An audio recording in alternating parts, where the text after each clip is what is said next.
let's get back. Oh, You're stationed in before the meeting. Before the break, we talked about your life.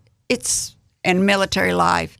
If you're considering that as your career, I highly recommend you go back and listen to John Michel's description of it. General, you're stationed in I never say this right. Kabul, Afghanistan. Kabul. See, There you go. You're stationed in Kabul, Afghanistan. What is your main job being there? So I served as the commanding general for NATO in leading the 14-nation effort to build the $7 billion Afghan Air Force. Is that because you were bilingual that they gave you that job? No, what it really is when we talk about change and systems and how do you it's a really complex endeavor. So one of the arts of leadership is how can you make the complex seem, how do you break it out? How do you now help people understand and wrap their head around it? And then more importantly, motivate them about their part in it. So you almost have to deconstruct the puzzle, find people's pieces, help them put it back together, right? Called collaboration. And we just so it was a massive system project. So is that how the Gratitude Cafe came about? Tell our listeners what the Gratitude Cafe is and how it played a role over there and how you came up with the idea. Thank you for asking that question because I'm quite fond of Gratitude Cafe because, at the heart of all these things, these complex changes and building whatever you're doing, are people again. And so what made this particular assignment particularly challenging, other than I'm in a war zone, we're lagging on how fast we had to build the Air Force. We had a lot of pressures to succeed. So we were coming in to build a different way forward. But we had 14 nations, right? So this is a NATO effort that I'm leading. 14 different cultures, not all people created equal. And so you have to find a commonality. One of the things about if you're going to do something hard, no matter who you have, you quickly got to find a sense of commonality that everyone can connect to. And when you're dealing with that many cultures, so I go back to hospitality. The one thing I realize is the human condition is first and foremost social. If you find a way to connect, I don't care what your background is, once we've done that, we have common ground. So I'd been walking by a trailer. So I lived literally in a camp in the middle of the Afghan base because we had to live with the people we served. That's the nature of the mission. It's dangerous, but it's the right thing to do there. I'd walked by this trailer for the first 2 months I was there. And then it struck me one day, what if we took that trailer, which was literally not being used for anything, repurposed it, moved it to the middle of the camp where we assembled with our flagpole and things, and we took something simple and common like coffee, and we created an experience that every day, all the experience was we start social, use it as a way to talk, use it as a way to connect.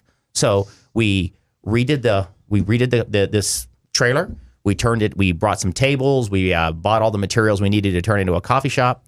And then we started to invite people, and I changed the rules. I said, the first hour of every day will occur, if you will, the quad. We all show up there, and we're just going to drink coffee together. We're going to learn about each other. We're going to talk about our mission, but now it's very informal. So I flattened the whole organization. I have everyone. What was it like before that? Well, you have a hierarchy, right? You got generals and you have colonels and you have... So what I mean by flatten the organization is it put everyone, regardless of rank, culture, or background, in a place where you can have a common conversation about whatever you wanted to talk about. And you were kind of meeting in a meeting room with the guy standing up front talking at you. Right. Now we're meeting in the quad at a coffee shop, starting to now. And then the thing about it is we also changed the rules that the only people who could serve in the coffee shop were the highest ranking people in the camp. So it was always the highest ranking serving everybody else. So we wanted to set an example. That is ingenious. So we wanted to do a servant leadership model. So we served. Then we tied it to a social media campaign because I wanted America and other countries to be proud of the work that was going on. So we just made it available to them via social media. And we created a social media phenom, which is how Perry and I got connected because he found us on social media. So now goods are pouring from the States. People are consuming them and creating a common connection point. And in short order, I had Italians saying, well, I want to do some coffee. And so everyone found a way to connect. We actually got more accomplished in that first hour informally. We call this in the workplace kind of like they used to call them the water cooler conversations. You remember that? That's the place where you go, you get more done because there's no guards up. I don't have a person sitting up giving me a formal briefing in a room with a big wooden table separated by things. We're people there for a common cause. Then we started to invite the Afghans. So this just became a catalyst. So Gratitude Cafe was a way to say thank you for all those who support us. us serving those that we were there to serve gave us a way to thank them every single day, and by simply the act of let me serve your coffee for you. That for some cultures, they were like, the general is giving me coffee. I had some countries couldn't wrap their head around it. How did you get them to buy into that, the generals? Well, the fact is they actually enjoyed the opportunity because it really, by upending, if you will, the organizational chart, it made people much more human. It very quickly, they dropped all the inherent barriers. When you're in the military, you got a hierarchy, and you need it. You got a rank and order. When you move and create if you will, a neutral space around a common experience, which is food, I just considered coffee and that kind of an extension of food.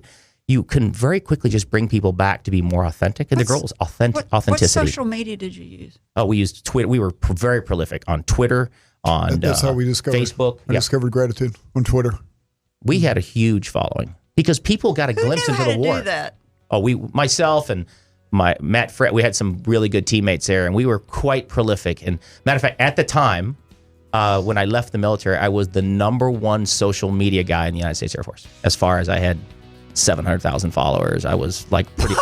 I had a live radio show. Hey, I mean, we had all kinds of stuff going on. You need a job? I've got a job for you. Matt Fritz, the guy who set him up, is also our partner at Minuteman. So, and he's a master at all this. Yeah, he's a master at it. If you liked this video, subscribe to our YouTube channel by clicking on the picture of Kerry's face in the center of the screen. For more of Kerry's interviews, click either video on the right of the screen. And as always, thank you for watching.